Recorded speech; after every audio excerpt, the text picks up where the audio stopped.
ओम शांति। तुम इस रूहानी यूनिवर्सिटी के स्टूडेंट हो। तुम्हारा काम है सारे यूनिवर्स को बाप का मैसेज देना। তোমরা হলে এই আধ্যাত্মিক বিশ্ববিদ্যালয়ের স্টুডেন্ট। তোমাদের কাজই হলো সমগ্র ব্রহ্মাণ্ডে অর্থাৎ বিশ্বজগতে বাবার বার্তা বা সংবাদ পৌঁছে দেয়া। अभी तुम बच्चे कौन सा ढिढोरा पीटते और कौन सी बात समझाते हो। तो বাচ্চারা এখন তোমরা কিসের ঢাক বা নাগারা বাজাও এবং কোন কথা বোঝাও।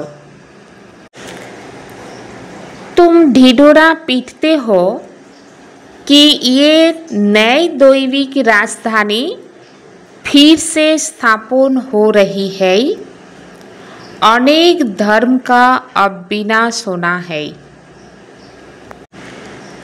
তোমরা এই ঢাকি বাজাতে থাকো যে এই নতুন দৈবিক রাজধানী পুনর্স্থাপিত হচ্ছে। বহু ধর্মের অর্থাৎ অনেক ধর্মের এখন বিনাশ। তোমরা সকলকে বোঝাও যে সকলে নিশ্চিন্ত হয়ে থাকো। এ হলো আন্তর্জাতিক মহাসমর। এই যুদ্ধ অবশ্যই হবে, তারপরে দৈবিক রাজধানী আসবে বা স্থাপিত হবে। এটা হলো আধ্যাত্মিক বিশ্ববিদ্যালয়। সমগ্র ব্রহ্মাণ্ডে যে সকল আত্মারা রয়েছে বিশ্ববিদ্যালয়ের আত্মারাই পড়ে। ইউনিভার্স অর্থাৎ বিশ্ব। তো বাচ্চারা এখন নিয়ম অনুযায়ী ইউনিভার্সিটি শব্দটি তোমাদেরই জন্য। এ হলো আধ্যাত্মিক বিশ্ববিদ্যালয়। লৌকিক বিশ্ববিদ্যালয় হয় না। এ হলো একমাত্র গড ফাদারলি ইউনিভার্সিটি। সব আত্মারাই পাঠ পায়। এই সংবাদ তোমাদের কোনো না কোনোভাবে সকলের কাছে অবশ্যই পৌঁছে দেওয়া উচিত। ঈশ্বরীয় মেসেজ তো অবশ্যই সকল আত্মার কাছে পৌঁছে দিতে হবে। আর এই মেসেজ অতি সাধারণ। বাচ্চারা এটা জানে যে পরমাত্মা হচ্ছে আমাদের বিশ্বপিতা, সারা বিশ্বের সকল আত্মার পিতা, যাকে সকলেই স্মরণ করে। তারা এমনও বলে যে তিনি আমাদের অসীম জগতের প্রিয়তম। বিশ্বের মধ্যে যে সকল জীব আত্মারা রয়েছে তারা সকলেই সেই প্রিয়তমকে অবশ্যই স্মরণ করে। এই পয়েন্টগুলো ভালোভাবে ধারণ করতে হবে বাচ্চাদের। যেসব আত্মারা ফ্রেশ বুদ্ধিসম্পন্ন হবে তারা ভালোভাবে ধারণ করতে পারবে। ব্রহ্মাণ্ডে যে সকল আত্মারা রয়েছে তাদের সকলেরই পিতা একজনই। বিশ্ববিদ্যালয়ে তো মানুষ পড়বে, তাই না? তো বাচ্চারা এখন তোমরা এটাও জেনেছ যে আমরা 84 বার জন্ম লাভ করি। 84 लाख की तो बात ही नहीं। यूनिवर्स में जो भी आत्माएं है इस समय सब पतित है। ये है ही छी दुनिया, दुख धाम है। 84 লক্ষের তো কোনো কথাই নেই। ব্রহ্মাণ্ডে যত আত্মা রয়েছে এই সময় সকলেই অপবিত্র। এ হলো ছি দুনিয়া, দুঃখধাম। সুখধামে নিয়ে যান পরিবর্তিত করেন তাকে মুক্তির দাতা বলা হয়।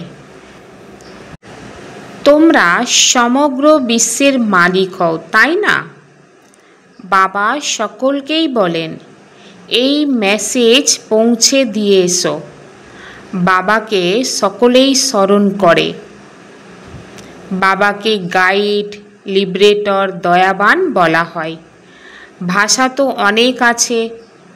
সকল আত্মারাই একজনকেই ডাকেন, তাহলে তিনি হলেন সকল ইউনিভার্সের একমাত্র টিচার।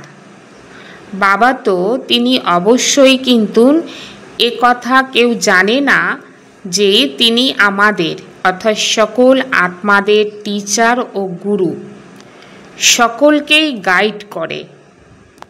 একমাত্র তোমরাই জানো। তোমরা অর্থাৎ ব্রাহ্মণেরা ছাড়া অন্য আর কেউ জানে না।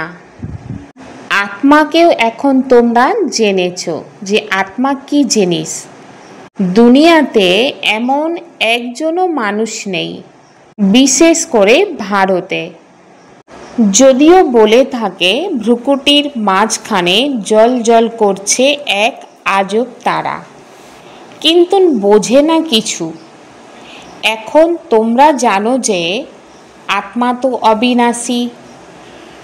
এ কখনো বড় ছোট হতে পারে না। যেমন তোমাদের আত্মা, বাবাও তেমন বিন্দু, বড় বা ছোট নয়। তিনিও আত্মা, তিনি কেবল পরমাত্মা, সুপ্রিম। বরাবরই সব আত্মারাই পরমধাম নিবাসী। এখানে আসে অর্থাৎ এই সৃষ্টিতে আসে নিজের পার্টকে প্লে করতে, পুনরায় নিজের পরমধামে যাওয়ার প্রচেষ্টাও করে। তো পরমপিতা পরমাত্মাকে সকলেই স্মরণ করে। কেন স্মরণ করে? কারণ কি? কারণ আত্মাদের তো পরমপিতাই মুক্তিতে পাঠিয়েছিল, তাই ওনাকে স্মরণ করে। আত্মারাই তমপ্রধান হয়েছে, তো স্মরণ কেন করে সেটুকুও জানে না। যেমন বাচ্চা বলবে বাবা, ব্যাস, তাদের কিছুই জানা নেই। মানে বাবা বলল এই পর্যন্ত, কিন্তু কিছুই জানা নেই। তো তোমরাও বাবা মাম্মা বলো, কিন্তু কিছু জানো না।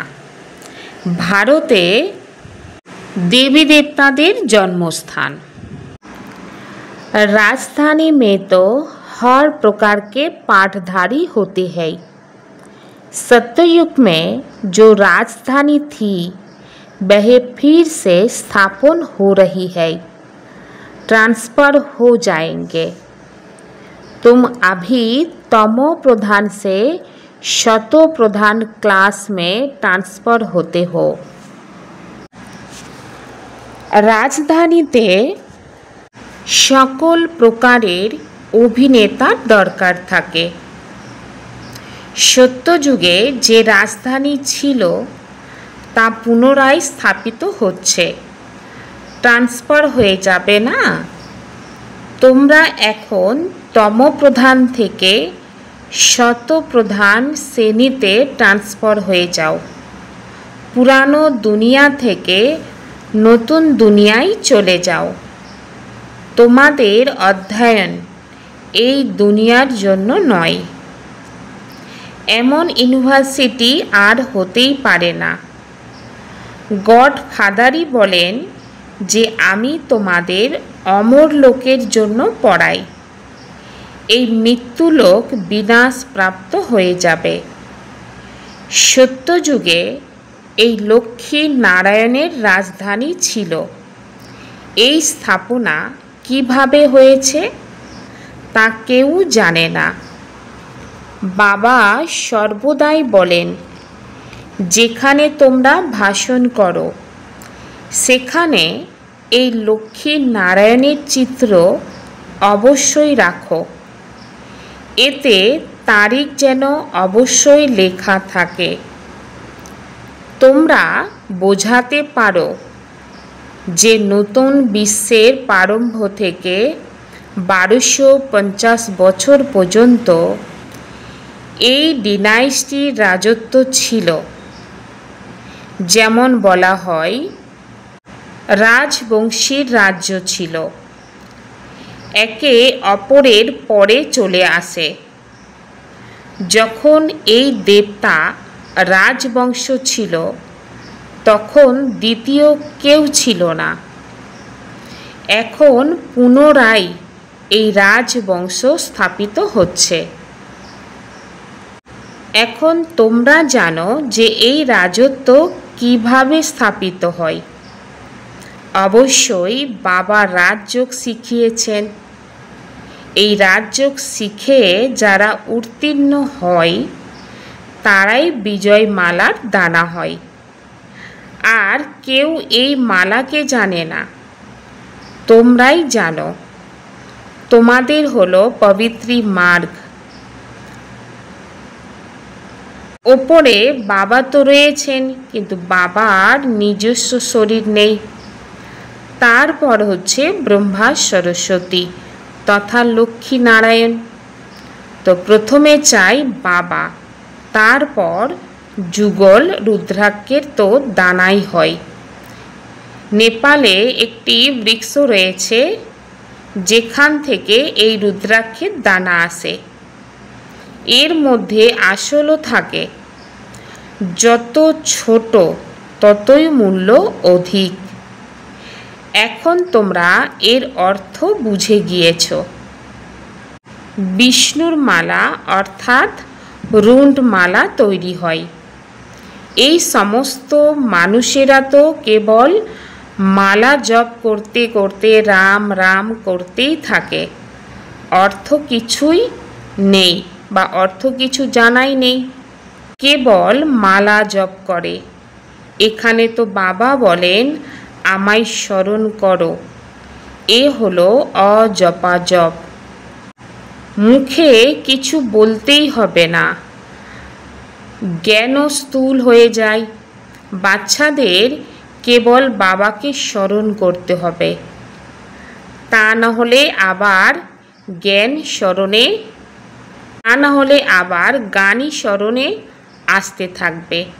এখানে মুখ্য কথাই হলো স্মরণে, অর্থাৎ মন আর বুদ্ধি দিয়ে পরমাত্মাকে স্মরণ করা, এটাই হচ্ছে মূল জিনিস। বাকি মুখে মন্ত্র জপ তপ এগুলো কোনো কিছুই না, স্মরণ জিনিসটাই হচ্ছে মেন জিনিস। परमात्मा बाप आकर अपना नाम रूप देश काल कर्तव्य के बारे में बताते हैं।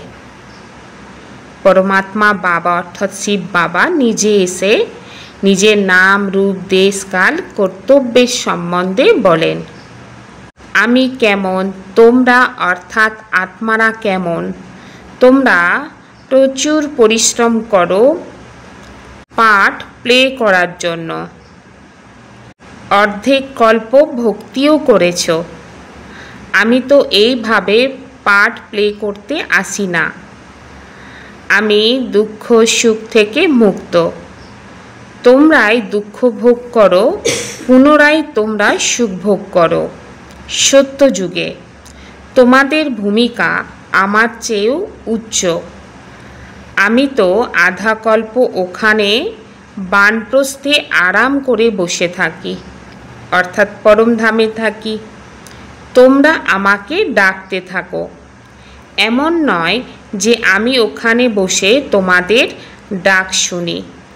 আমার ভূমিকা রয়েছে এই সময়ে। ড্রামার পাঠ আমি জানি। এখন ড্রামা সম্পূর্ণ হতে চলেছে।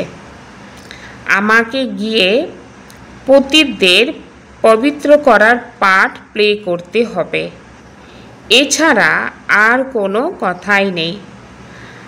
মানুষ মনে করে যে পরমাত্মা সর্বশক্তিমান, তিনি অন্তর্যামী, সকলের অন্তরে কি চলছে তা তিনি জানেন। কিন্তু বাবা বলেন এরকম হয় না। তোমরা যখন সম্পূর্ণ তমপ্রধান হয়ে যাও তখন সঠিক সময় অনুসারে আমাকে আসতে হয়, সাধারণ শরীরেই আসি। তো বাচ্চারা, এসে তোমাদেরকে দুঃখ থেকে মুক্ত করি। এক ধর্মের স্থাপনা ব্রহ্মার মাধ্যমে আর অনেক ধর্মের বিনাশ শঙ্করের মাধ্যমে, অর্থাৎ হাহাকারের পর জয় জয়কার হয়ে যায়। তো কত হাহাকার হবে। প্রাকৃতিক বিপর্যয় অনেক সহায়তা প্রদান করে, তা না হলে তো মানুষ রোগী দুঃখী হয়ে পড়বে। তো বাবা বলেন বাচ্চারা যাতে দুঃখী হয়ে না পড়ে, তাই ন্যাচারাল ক্যালামিটিজ এমন তীব্র বেগে আসে যে সকলকে শেষ করে দেয়। বোমা তো কিছুই নয়। প্রাকৃতিক বিপর্যয় অনেক সাহায্য করে, অর্থকে অনেক কিছু শেষ হয়ে যায়। জলের এক দুই ঝাপটা আসলেই সব কিছু শেষ। সমুদ্র অবশ্যই উছলে পড়বে, ধরণীকে গ্রাস করবে। 100 ফুট পর্যন্ত জল উছলে উঠবে। তখন কী রকম অবস্থা সৃষ্টি হবে। এ হলো হাহাকারের দৃশ্য। এমন দৃশ্য দেখার জন্য সাহস চাই, পরিশ্রম করতে হবে, ভয় শূন্য হতে হবে। এর জন্য পুরুষার্থ করতে হবে, নিজেকে আত্মা নিশ্চয় করে বাবাকে স্মরণ করতে হবে। তোমাদের ভেতরে একদম অহংকার থাকা উচিত নয়। দেহি অভিমানী হও। যারা দেহি অভিমানী হয়ে থাকে তারা অত্যন্ত মিষ্টি হয়। বাবা বলেন আমি হলাম নিরাকার এবং বিচিত্র। এখানে অর্থাৎ এই সৃষ্টিতে আসি আমি সার্ভিস করার জন্য। দেখো আমার কত মহিমা কীর্তন করে, জ্ঞানের সাগর, শান্তির সাগর। হে বাবা, আর পুনরায় বলে পতিত দুনিয়াতে এসো। তোমরা অত্যন্ত ভালোভাবে নিমন্ত্রণ করো। তোমরা এমনও তো বলো না যে স্বর্গে এসে দেখো কত সুখ। বাবাকে তো এইভাবে তোমরা নিমন্ত্রণ দাও না। अपनी स्थिति ऐसी अचल और निर्भय बनानी है जो अंतिम विनाश के सीन को देख सके। मेहनत करनी है देही अभिमानी बनने की। নিজের স্থিতি এমন অবিচল এবং নির্ভীক করতে হবে যাতে অন্তিম বিনাশের দৃশ্যকে দেখতে পারা যায়। দেহি অভিমানী হওয়ার জন্য परिश्रम करते হবে। नई राजधानी में ऊंच पद पाने के लिए पढ़ाई पर पूरा ध्यान देना है। पास होकर विजय माला का दाना बनना है। नतून राजधानीते उच्च पद प्राप्त करार जन्य अध्ययनेर ओपर पुरोपुरी मनोयोग दीते हबे। पास करे विजय मालार दाना होते हबे। सदा भगवान और भाग्य की स्मृति में रहने वाले सर्वश्रेष्ठ भाग्यवान भव। संगम युग पर चैतन्य स्वरूप में भगवान बच्चों की सेवा कर रहे हैं। भक्ति मार्ग में सब भगवान की सेवा करते, लेकिन यहाँ चैतन्य ठाकुरों की सेवा स्वयं भगवान करते हैं। अमृत वेले उठाते हैं, भोग लगाते हैं, सुलाते हैं। रिकट पर सोने और रिगाट पर उठने वाले ऐसे लाडले व सर्वश्रेष्ठ भाग्यवान हम ब्राह्मण हैं। इसी भाग्यों की खुशी में सदा झूलते रहो। सिर्फ बाप के लाडले बनो, माया के नहीं। जो माया के लाडले बनते हैं वह बहुत लाड कोट करते हैं। सदा भगवान और भाग्ये स्मृतिते थाकार सर्वश्रेष्ठ भाग्यवान भव। संगम जुगे चैतन्य स्वरूपे भगवान बाচ্চাদের सेवा করছেন। भक्ति मार्गे सबाई भगवाনের सेवा करे, किन्तु एखाने चैतन्य ठाकुरदेर सेवा स्वयं भगवान करছেন। अमृत बेलाय उठिए देन, भोग खेते देन, घुम पाड़िए देन, रेकर्ड अनुसारे शोया और रिगार्ड पूर्वक घुम थेके ओठा। एरकम लाडला बा सर्वश्रेष्ठ भाग्यवान हलाम आमरा ब्राह्मणेरा। এই भाग्येर खुशीते सदा नाचते थाको। केवल बाबार लाडला हओ, मायार ना। माया যারা মায়ার লাডলা হয়, মায়াও তাদের সাথে বাচ্চাদের খেলা খেলে। अपने हर्षित मुख चेहरे से सर्व प्राप्तियों की अनुभूति कराना सच्ची सेवा है। निजेर हासि खुशी चेहरार द्वारा सकल प्राप्तिगुलिर अनुभूति करानो एटाई हलो सत्यिकारेर सेवा। अशरीरी और विदेही स्थिति का अभ्यास बढ़ाओ। अशरीरी बनना अर्थात आवाज से परे हो जाना। शरीर है तो आवाज है। शरीर से परे हो जाओ तो साइलेंस। एक सेकंड में सर्विस के संकल्प में आए और एक सेकंड में संकल्प से परे स्वरूप में स्थित हो जाओ।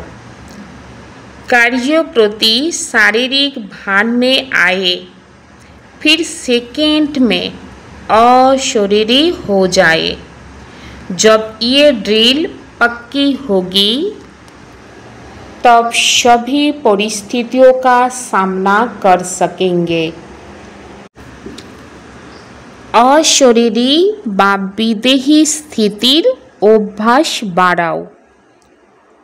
अशरीरी हवा अर्थात आवाज थेके ऊर्ध्वे चले जावा। शरीरे आछे माने आवाज आछे बा शब्द आछे। शरीर छेड़े ऊर्ध्वे चले जाओ तो साइलेंस। एक सेकेंडे सार्विसेर संकल्पे एसो, आबार एक सेकेंडेर संकल्प थेके ऊर्ध्वे स्वरूपे स्थित हो जाओ।